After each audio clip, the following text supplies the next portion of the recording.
Mana o'sha Namanganda yegan somsaga keldik. Mana tandirda qaranglar, hozir yopib qo'yibdi, hozir ko'ramiz bo'lsa. Nima aytdik, yana bitta qurilyapti ekan. Mana. Naryoqda doimiy pishib turadi 2-3 ta tandirlarida.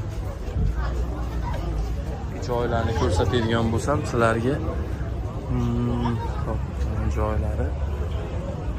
Ichkarida oilaviy xonalari ham bor. Ko'ramiz.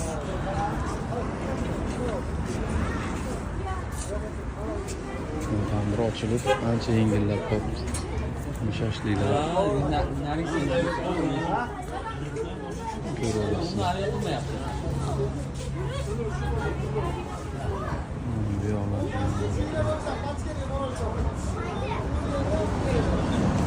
Bu somsani eng kattasi qancha ekan-ki?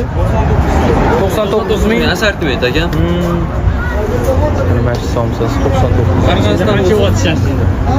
Aka, bular qancha? 5 ming so'm. Men somsa qancha boshlab, 45 ming so'm. Bu qo'y qovrug'i. Har xili bor ekan. Hamma syomka qilyapti. Mana bu yoqda shashliklar pishyapti. Keyin naryoqda yana bitta tandir qurilyapti. Mana 3 etajli bino. Kelib bemalol yesanglar bo'laveradi Namangan joyda. Bay. Ushbu somsani yeganlar somsa haqida fikringlarni yozib qoldiringlar.